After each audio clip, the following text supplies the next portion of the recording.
que a minha vida possa ser um canal para você nessa noite, amém?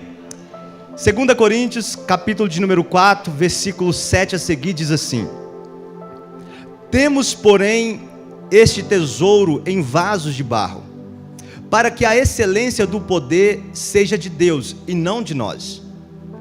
Em tudo somos atribulados, porém não angustiados, perplexos, porém não desanimados, perseguidos, porém não desamparados, abatidos, porém não destruídos, levando sempre no corpo o morrer de Jesus, para que também a sua vida se manifeste em nosso corpo. Porque nós que vivemos somos sempre entregues à morte por causa de Jesus, para que também a vida de Jesus se manifeste na nossa carne mortal, de modo que em nós opera a morte, mas em vós a vida. Tendo, porém, o mesmo espírito da fé, como está escrito: cri, por isso é que falei. Também nós cremos, por isso também falamos, sabendo que aquele que ressuscitou o Senhor Jesus também nos ressuscitará com Jesus e nos apresentará convosco. Porque todas as coisas existem por amor de vós, para que a graça, multiplicando-se, torne abundantes as ações de graças por meio de muitos, para a glória de Deus. Senhor, obrigado por tua palavra, Pai. Deus, nesse ambiente de glória, de poder do Senhor, nós abrimos o nosso coração para que o Senhor venha e fale, ó Deus, através dessa palavra. Oh meu Deus, que o Senhor possa, ó Pai, agora visitar-nos nessa noite, no mais íntimo do nosso ser, tocando, ó Deus, em todas as estruturas da nossa vida, Pai. Eu oro para que o Teu Espírito Santo tenha liberdade de, através da Tua palavra, nos limpar, nos purificar e nos tornar melhores do que temos sido, Senhor. Por isso, Pai, vem sobre nós nessa noite com o Teu poder e toca-nos, Senhor, no nome de Jesus, amém. Você pode dar graças a Deus, querido? Irmãos, o livro de 2 Coríntios foi escrito, eu não sei se você sabe, pelo apóstolo Paulo. Muitos conhecem como São Paulo. Paulo, ele escreve esta carta para os irmãos que estão em Corinto no ano de 57 depois de Cristo. Ele estava na sua terceira viagem missionária. É isso mesmo, Paulo, quando se converteu, ele empreendeu 3 viagens missionárias, andando por diversas cidades ao entorno da Ásia, rodando até na Europa, anunciando o Evangelho. E agora, depois de 20 anos pregando o Evangelho, ele está na sua terceira viagem missionária. Ele está, nesse momento que ele escreve a carta, na cidade de Éfeso. É de Éfeso que Paulo escreve esta carta. E então, ele aqui fala algumas coisas interessantes. Mas antes de falar dessas coisas, é importante você saber quem era o imperador romano dessa época. Nesse momento, a Ásia, ela era dominada pelo Império Romano. E o imperador romano, irmãos, daquela época, era ninguém menos, ninguém mais do que o próprio Nero. Terrível Nero. Um homem atribulado, um homem que perseguiu os cristãos, um homem que dificultou e muito a vida dos cristãos. Era Nero, o imperador romano daquela época. E Paulo, ele então fala sobre um tesouro. Que tesouro é esse, pastor? O Evangelho. Mas antes de falar desse tesouro, Paulo, ele percebe as dificuldades, ele percebe as adversidades geradas pelo Império Romano. E quem era o grande arquiteto por detrás dessa perseguição? Quem era o grande arquiteto por detrás dessas adversidades na vida dos cristãos? A Bíblia vai dizer no capítulo 4, no versículo 4, que o Deus deste século, Satanás, estava cegando o entendimento dos incrédulos, para que não lhes resplandecesse a luz do Evangelho. Então, se havia um império romano dificultando a vida das pessoas, se havia toda uma questão política por detrás que gerava preocupação para os cristãos, irmãos, o arquiteto por detrás de tudo isso era nada mais, nada menos do que Satanás, cegando, colocando uma venda nos olhos das pessoas, para que elas não pudessem ver a luz do Evangelho, para que elas não pudessem ver esse tesouro que é maravilhoso, esse tesouro que vem para transformar a vida de todo aquele que crê no Senhor Jesus. E aí Paulo começa dizendo, o texto que nós acabamos de ler, Paulo começa dizendo o seguinte: temos, porém, esse tesouro. Ainda que o mundo todo estivesse numa cegueira, ainda que o mundo inteiro não quisesse ver o Evangelho de Jesus com bons olhos, Paulo disse: ainda temos, porém, esse tesouro. Querido, eu quero dizer para você nessa noite, que ainda que o mundo lá fora esteja todo perdido, talvez você olhe e fale assim: pastor, está de mal a pior. Quantas coisas ruins estão acontecendo, quantas coisas negativas estão acontecendo. Eu quero falar para você nessa noite as palavras de Paulo: temos, porém, esse tesouro. Eu vou falar de novo. Ainda que o mundo lá fora esteja totalmente perdido, cego, eu e você podemos levantar as mãos e agradecer a Deus, porque nós temos um tesouro. Querido, nós temos um tesouro. Mateus capítulo de número 13, versículo 44, Jesus falou sobre isso. O reino dos céus é semelhante ao tesouro oculto no campo, o qual certo homem, tendo-o achado, o escondeu, e transbordando de alegria, vai, vende tudo o que tem e compra aquele campo. O Evangelho é isso, querido. O Evangelho é esse tesouro, é esta joia rara, que não há nada nesse mundo que se compara a esse tesouro. Não há nada. Não existem bens materiais, não existem pessoas que se comparam ao tesouro chamado Evangelho de Jesus Cristo. E Paulo, ele diz que esse tesouro, ele está dentro de nós. E ele então faz a comparação, colocando eu e você como vasos. Mas não é vaso de vidro, de metal, é vaso de barro. E Paulo tinha razão quando ele nos chama de vaso de barro, porque a Bíblia diz em Gênesis capítulo 2, versículo 7: então formou o Senhor Deus ao homem do pó da terra, e lhe soprou nas narinas o fôlego de vida, e o homem passou a ser alma vivente. Paulo estava certo em dizer que somos vasos de barro. A nossa estrutura, queridos, é de barro. Portanto, uma estrutura que pode ser transformada, uma estrutura que pode sofrer alterações. Jeremias, o profeta, ele vai falar sobre esse aspecto, e ele então, usado por Deus, ele tem uma visão, e a visão é que ele desce à casa do oleiro, e na casa do oleiro ele vê o processo da fabricação de um vaso de barro.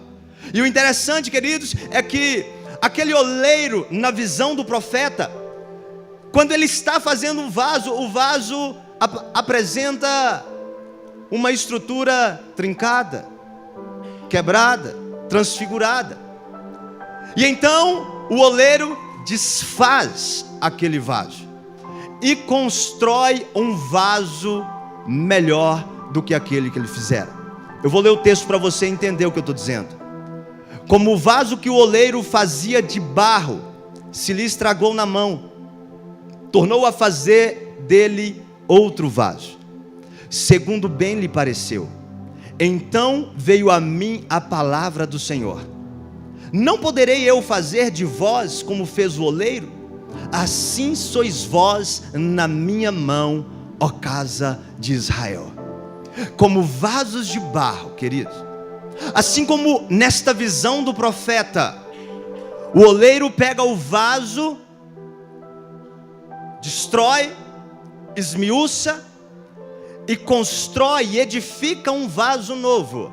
Deus está dizendo: não posso eu também fazer da mesma forma com vocês, ó casa de Israel?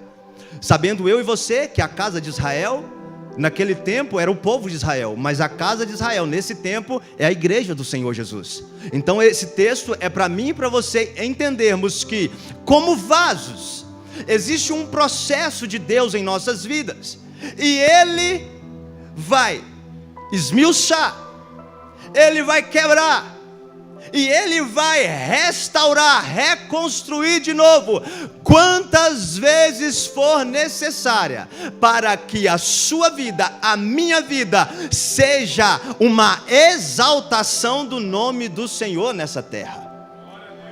Deus, Ele não tem problema nenhum, querido, em pegar a sua estrutura, desfazer e construir de novo, porque Ele quer extrair de você a sua melhor versão.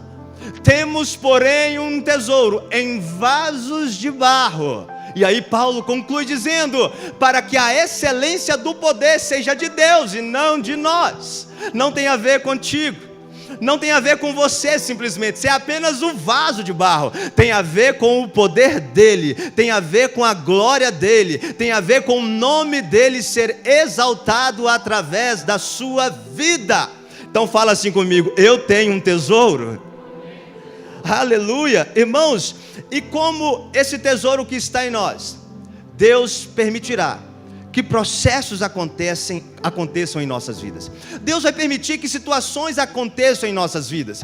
E do versículo de número 8 a seguir, Paulo então ele narra uma sequência de fatos, uma escada, degraus, como é a caminhada cristã. E ele então diz: em tudo somos atribulados, porém não angustiados.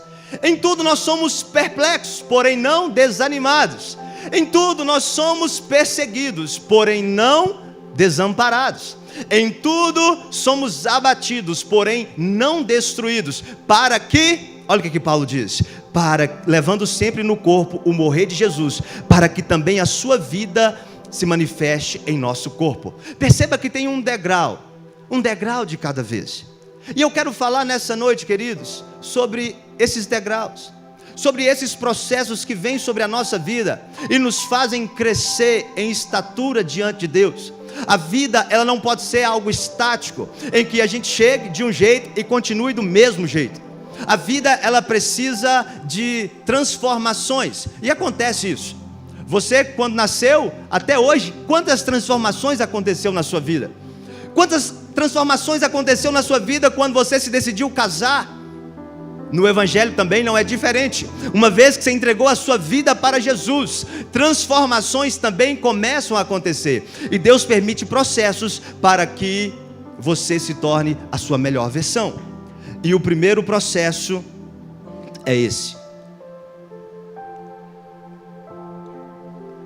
Repita assim comigo: atribulados, porém não angustiados. A tribulação é o primeiro degrau. Eu ouso a dizer que muitos de nós que estamos aqui nessa noite, se não fosse as tribulações da vida, jamais teríamos pisado o pé dentro de uma igreja evangélica.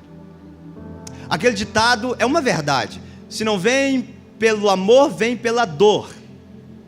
E as tribulações, elas são um processo muito importante. Eu vou até chamar aqui os meninos, o Valber e o Gustavo. Eles vão aparecer aqui do nada, para a gente representar o que é a tribulação. As tribulações, elas são dificuldades, elas são enfermidades. Vem cá. Que o Valber, pega aqui, solta, ele está segurando. Levanta os braços. Mais. Aí, segura aqui. Levanta esse braço, rapaz. Levanta esse braço. Vem cá, Gustavo. Vem de cá. É isso, vem de cá. Chega mais pra cá. Você vai ficar aqui, ó. Isso. Bota aqui. E abraça com ela. Amém. Segura esse trem aí, rapaz. As tribulações, queridos, elas vêm na nossa vida e elas acontecem. Elas acontecem de maneira inesperada e elas são inevitáveis. A doença chega, a morte chega, o problema financeiro. E Jesus já havia nos advertido sobre as tribulações. Olha o que ele fala. João 16:33. Estas coisas vos tenho dito para que tenhais paz em mim.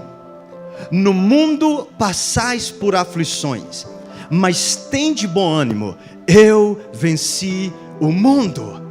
Queridos, as tribulações é uma realidade, como Jesus disse, mas Ele disse também para nós: tende bom ânimo, eu venci o mundo. Então, se a tribulação ela é o primeiro degrau, ela também nos dá a chance, a oportunidade de receber, de aceitar o que Jesus fez na cruz do Calvário por nós, que foi pegar a nossa dificuldade, a nossa tribulação e levar em nosso lugar. Em outras palavras, Mateus capítulo de número 11, versículo 28 e 30 diz assim: vinde a mim, todos que estáis cansados e sobrecarregados, e eu vos aliviarei, porque o meu jugo é suave e o meu fardo é leve. Se a tribulação ela é um peso, ela é uma situação dificultosa, ela é uma situação que me pega de maneira inesperada, por sua vez, a angústia é um fardo, a angústia é uma opressão. O texto em questão diz: atribulados, porém não angustiados.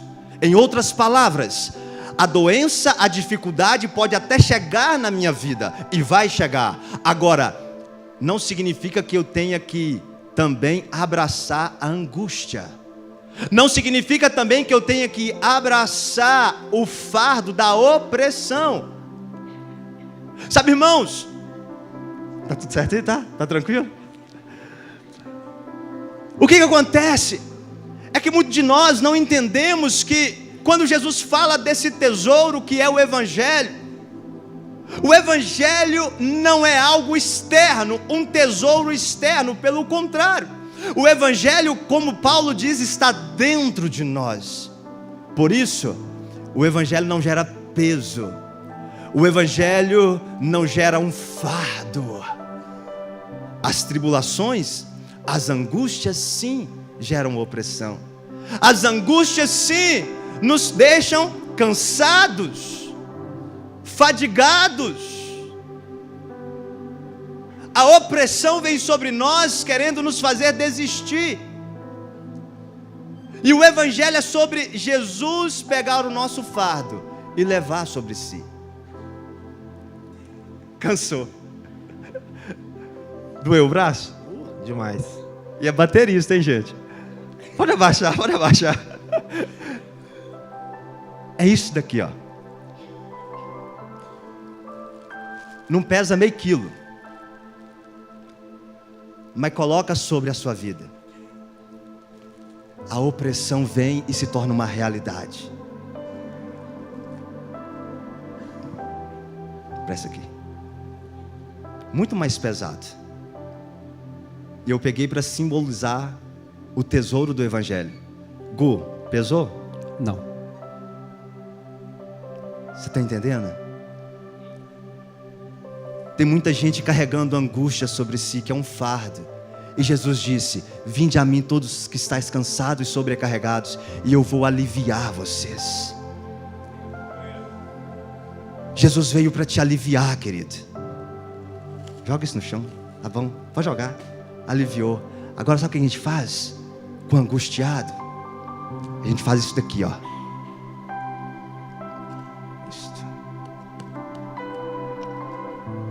É isso que a gente faz com o angustiado. A gente tira o fardo do angustiado e dá a ele esse tesouro que é o Evangelho. Você pode aplaudir Jesus? Aqui não tem mais peso, querido. Aqui não tem mais cansaço. Aqui tem vida leve, aqui tem vida alegre. Olha o sorriso na cara do homem. Você está entendendo o que é o Evangelho? Obrigado. Deus abençoe vocês. Dá um aplauso para esses meninos aí. Aplauda Jesus. O Evangelho é sobre não carregar os meus fardos. O Evangelho não é sobre eu ficar na vida dificultosa, opressiva, não. Mas é sobre entender que Jesus como Senhor, Ele me ajudará.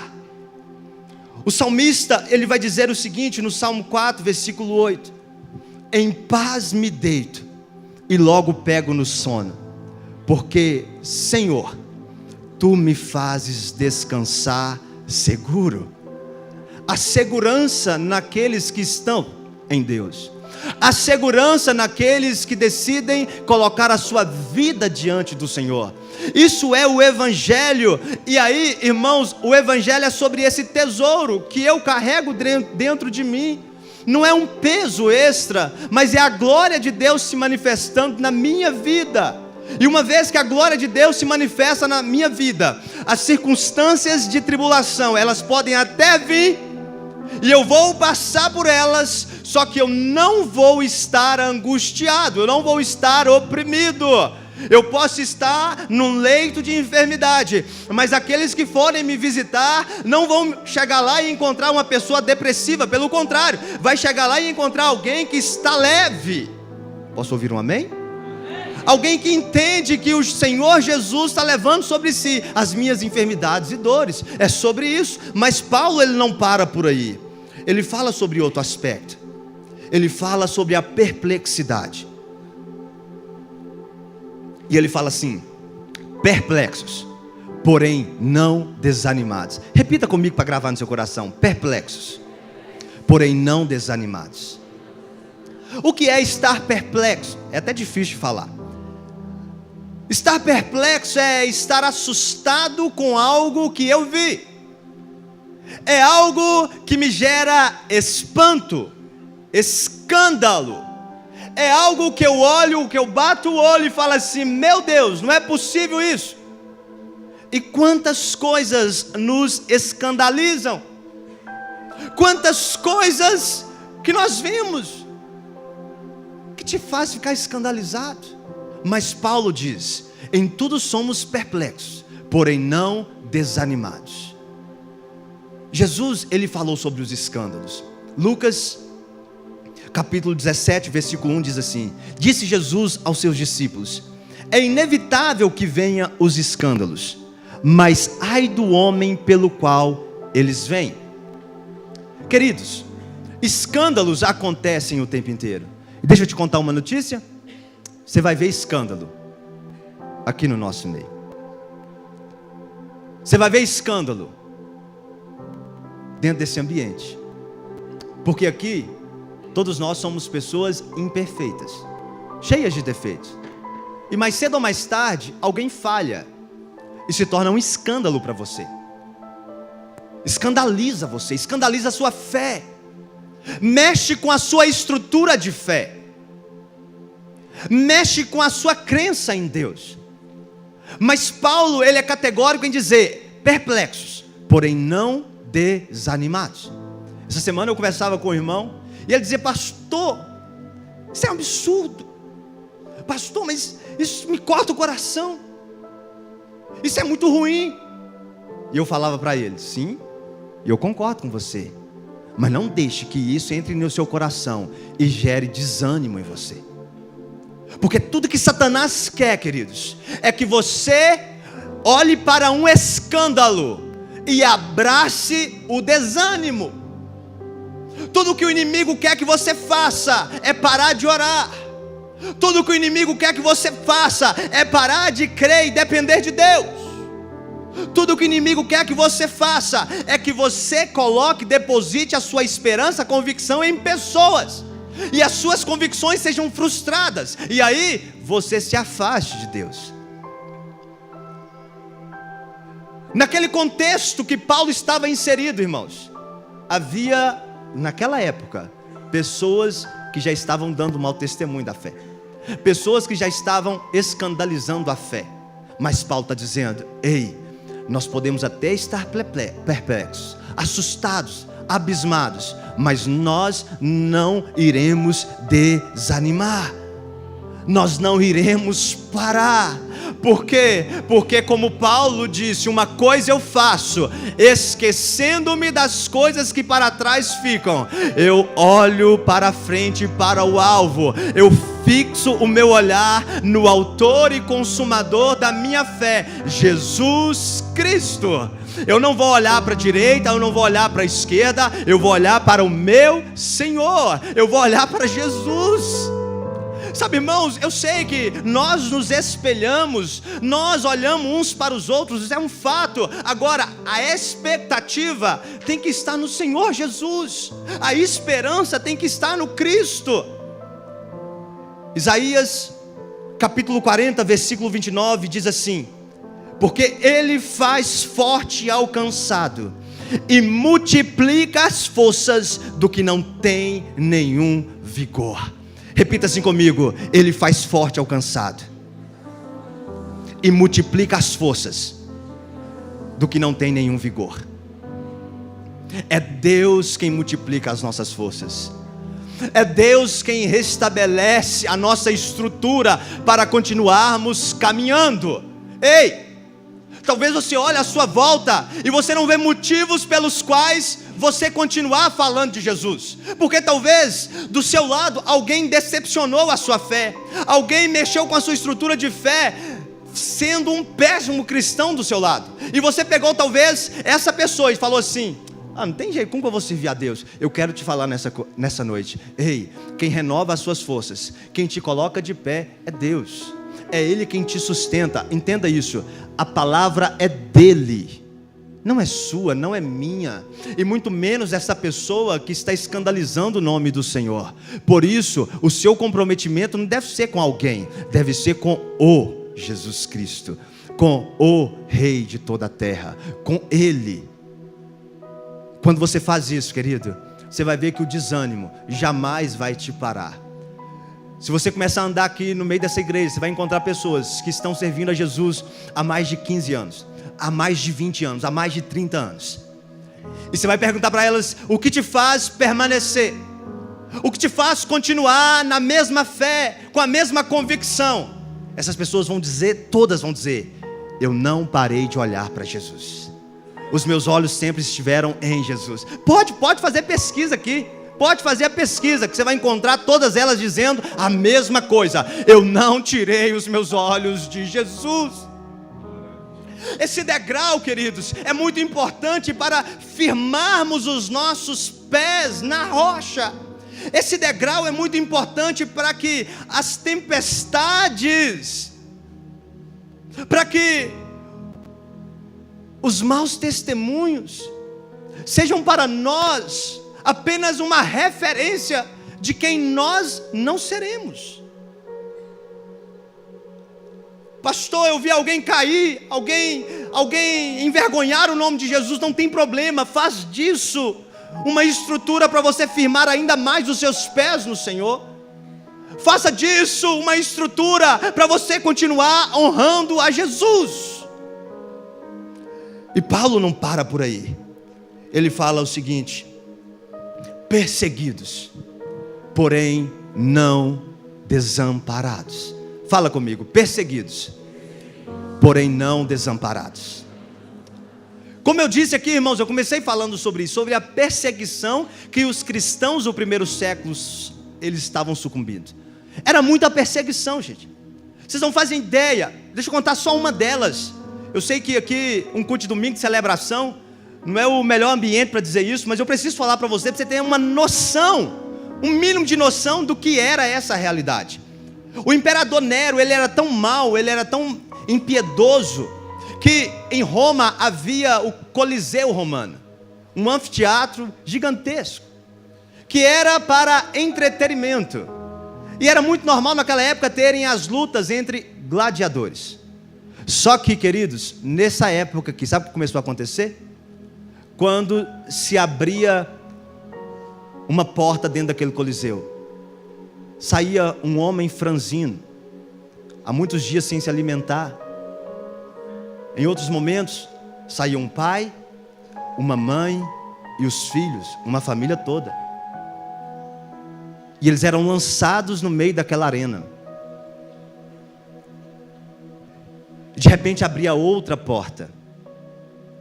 Não era um gladiador, não era outro homem, mas apenas leões famintos.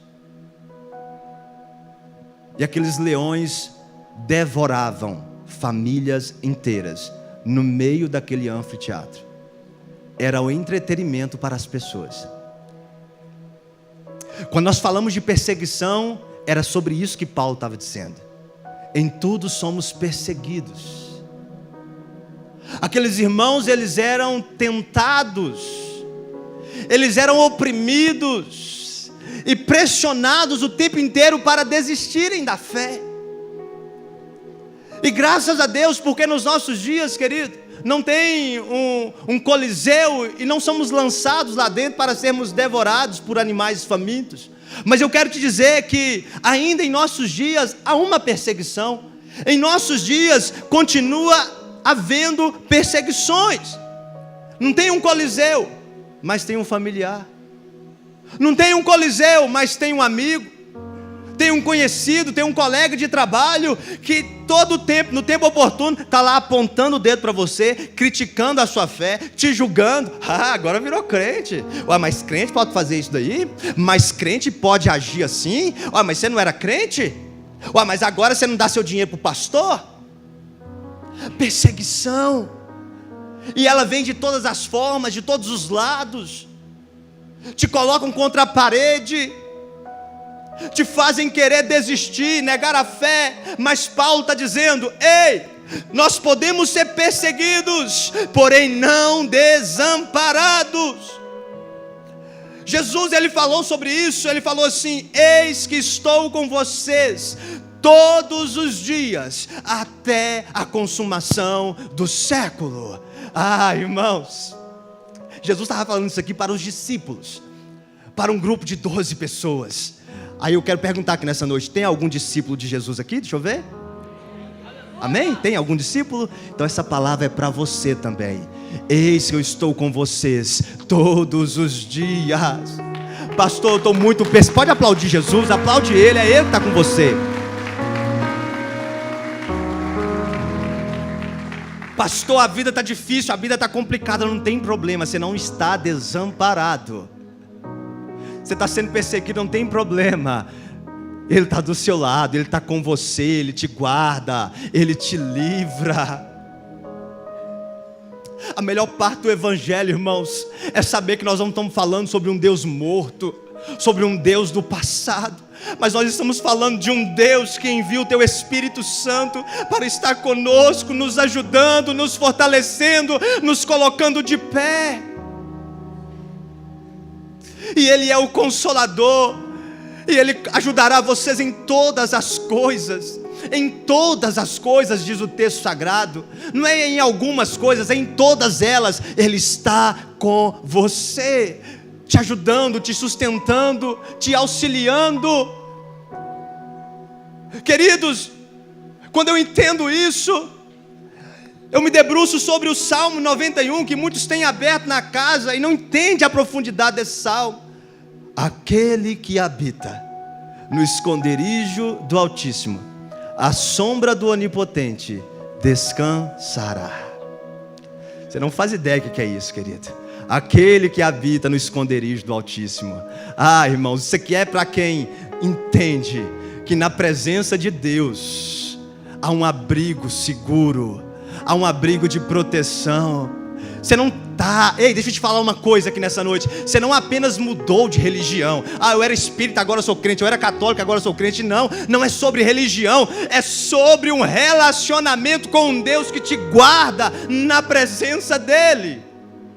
É sobre um Deus que te protege. A Bíblia diz que a sombra das tuas asas descansará. Existe descanso. E aí, falando desse tesouro que é o Evangelho, tem muita gente que acha que está protegendo o Evangelho. Pastor, o tesouro está aqui dentro de mim, então é eu que protejo esse tesouro? Não, deixa eu te falar uma coisa. No Evangelho, é esse tesouro que te guarda, é esse tesouro que te protege, é esse tesouro que te abraça. O tesouro está dentro de você, mas é Ele quem está te protegendo, querido. Eu não sei se você está compreendendo isso. O evangelho que está aí, o Espírito que está aí dentro de você, é Ele que te livra do laço do passarinheiro, é Ele que te livra da peste perniciosa, é Ele que te livra da seta que voa ao meio-dia, é Ele. Ah, irmãos, é Ele que está te guardando. Pastor, eu estou defendendo o evangelho. Não precisa defender o evangelho, é o evangelho que te defende, é o evangelho que te guarda. Ah, irmãos, aquelas pessoas eram perseguidas, mas não estavam desamparadas. Elas não estavam só, Jesus estava com elas. E por fim, Paulo fala de mais um degrau: abatidos, porém não destruídos. Repete isso comigo: abatidos, porém não destruídos. Deixa eu te falar uma coisa nessa noite. O inimigo, ele investe recursos, ele investe energia, não apenas para te abater, mas também para destruir a sua vida. É isso mesmo. Satanás, ele tem um projeto, um plano, não apenas para te abater. Abater é parte do processo. O que ele quer mesmo é te destruir. João capítulo 10, versículo 10 diz: o ladrão vem somente para roubar, matar e destruir. Esta é a missão do inimigo: destruir a sua vida. O desejo dele é acabar com você. O desejo dele é acabar com a minha vida. Pastor, então como que eu faço? Como eu lido com a perseguição, com o abatimento que Satanás tenta trazer sobre mim? Como que eu lido com isso? É simples. Mateus 10, versículo 28. Não tenham medo dos que matam o corpo e não podem matar a alma. Temei antes aquele que pode fazer perecer no inferno tanto a alma quanto o corpo. Sabe, irmãos, o diabo, e desculpa eu estar falando dele aqui o tempo inteiro, esse ser perverso, ele tenta destruir a sua vida. E ele usa pessoas, ele usa instituições, ele usa sistemas para te destruir. É isso mesmo. Ele usa todas as ferramentas que ele pode para destruir você. E aí, o desejo dele de acabar com você morre aqui, porque Jesus falou: não tema, não tenha medo de quem pode fazer mal a esse corpo físico. Antes temam aquele que pode levar vocês para a glória ou conduzi-los ao inferno, Jesus Cristo. Sabe, irmãos, a nossa esperança e confiança tem que estar no Senhor para nos proteger, para nos livrar, para nos guardar. Ainda que o abatimento se transforme numa realidade em nossas vidas, porque ele vai vir com muita força sobre você. E deixa eu te falar uma coisa aqui nessa noite. É muito bom e é muito lindo eu chegar aqui para você e falar um monte de coisas, que Deus vai te abençoar, vai te prosperar, vai abrir portas sem medida sobre a sua vida, e tudo isso é verdade. Mas deixa eu te falar algo nessa noite sobre o que é o Evangelho. O Evangelho não é só sobre as coisas desta vida, não é só sobre o que Deus pode fazer para você nesse tempo, mas o Evangelho é sobre uma vida eterna, é sobre o que Deus tem preparado para você na eternidade. Pastor, mas como que é isso? É simples. Jesus veio, morreu por mim e por você, para te dar vida, não apenas uma vida qualquer, mas te dar vida eterna, vida abundante, vida que transborda. Entenda, querido, no Evangelho não é uma vida natural, no Evangelho não é uma vida simples, simplória. No Evangelho, o que Deus tem preparado para você, a Bíblia diz que não chegou ao conhecimento humano, não, nem sequer desceu ao coração do homem, aquilo que Deus tem preparado para os seus. Ah, querido, o Evangelho é precioso e é poderoso. Deixa eu te falar, o reino que Ele implantou em você não é apenas para esse tempo, mas é para a eternidade. Vão tentar te abater, mas deixa eu te falar algo nessa noite: jamais vão conseguir destruir a sua vida. Podem tentar de todas as formas, mas aqueles que estão no Senhor, eles não serão destruídos. eles não serão destruídos. Aqueles que estão no Senhor, eles são guardados na presença dEle. Pastor, seja mais claro, deixa eu contar para você uma das histórias dos discípulos de Jesus. Um dia, e aqui conta a história, não está na Bíblia, mas é na história da humanidade. Contam-se que no dia que os algozes foram matar o apóstolo Pedro, reuniram-se e disseram para Pedro: nós vamos te matar. A pena que você recebeu, Pedro, é pena de morte. E a sua morte será a pior possível. A sua pena, Pedro, será por crucificação. Nós vamos te destruir, Pedro. Nós vamos acabar com você. Pedro então, queridos, ele se levanta e diz: ei, eu posso fazer um pedido para vocês? Aqui, podem me crucificar, mas por favor, me crucifiquem de cabeça para baixo, porque eu não sou digno de morrer como o meu Senhor. Podem me crucificar de cabeça para baixo. Podem tentar me abater, mas jamais vão me destruir. Podem tentar fazer mal a esse corpo aqui, mas jamais podem destruir a minha alma. Ela pertence ao meu Senhor.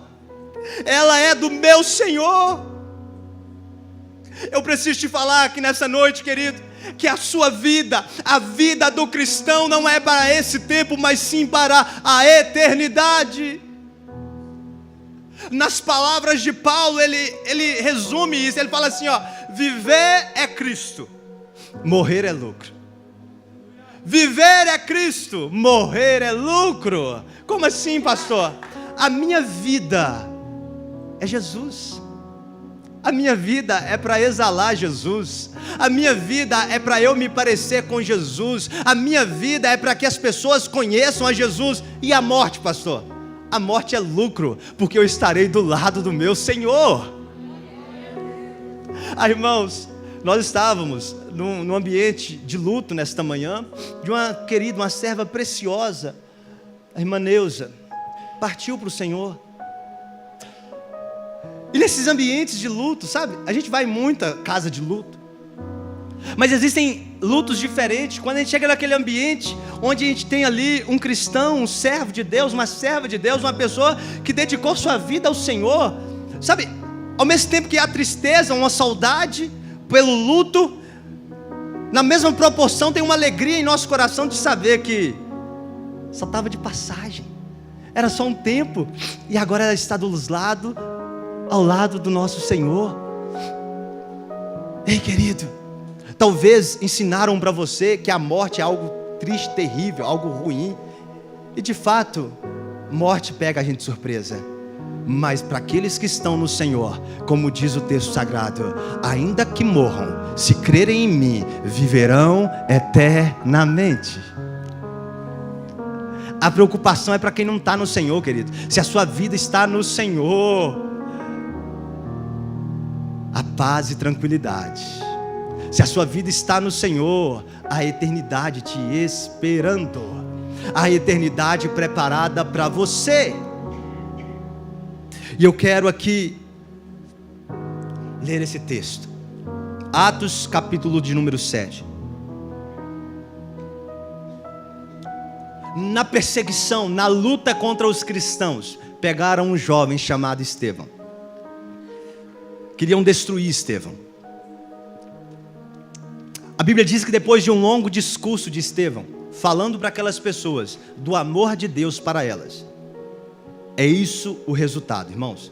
Depois de uma longa pregação de Estevão, esse é o resultado da pregação dele. Ouvindo eles isto, enfureceram-se no seu coração e rilhavam os dentes contra ele. Mas Estevão, cheio do Espírito Santo, fitou os olhos no céu e viu a glória de Deus e Jesus que estava à sua direita, e disse: eis que vejo os céus abertos e o Filho do Homem em pé à destra de Deus. Irmãos, isso aqui não é uma visão profética, é uma visão real.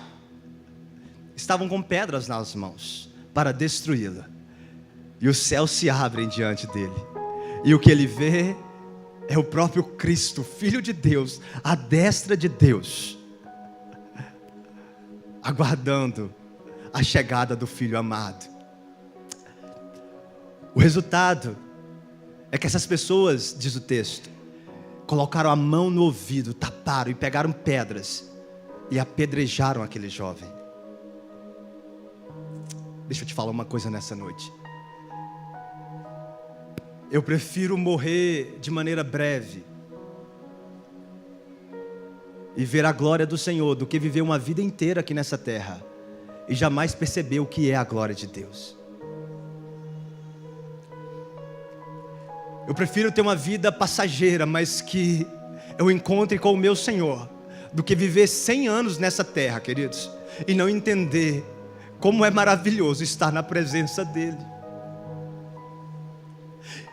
Percebe que eu estou aqui me contendo, porque o Evangelho não é sobre um ato religioso, mas é sobre um relacionamento com o nosso Senhor. Abatidos, porém não destruídos. Abatidos, porém não destruídos. Podem tentar fazer de tudo com você, tentar te parar, tentar te barrar, mas você não vai parar. Por quê? Porque Cristo está na sua destra, Cristo está no seu, Ele está do seu lado, te guardando, te livrando. Pastor, mas se um dia o pior me acontecer, não tem problema, os céus estão abertos. Os céus estão abertos para aqueles que creem nele. Os céus estão abertos para aqueles que vivem uma vida que glorifique a Ele. Você percebeu aqui, querido, que em nenhum momento eu falei de gente perfeita. Em nenhum momento eu falei de gente que é perfeita, santarrão. O Evangelho é sobre pessoas que se dedicam ao Senhor. E santidade nunca foi sobre não se sujar, mas é sempre eu estar aos pés do meu Senhor e dizer: Pai, me perdoa, porque eu sou um pobre pecador. Pai, me limpa, me lava com o teu sangue. É sobre isso, queridos, que é o Evangelho. Talvez você se encontre aqui nessa noite e você olha para mim e diz: pastor, eu não consigo orar, eu não consigo buscar a Deus, a minha vida espiritual está fraca. Deixa eu te falar nessa noite, ei, você precisa só ter uma atitude de fé e se aproximar de Deus. Você só precisa abrir o seu coração e dizer: Senhor, eis-me aqui, muda a minha vida, muda a minha história. E eu quero te convidar a se colocar de pé nesse momento. Eu quero te convidar a se colocar de pé nesse momento.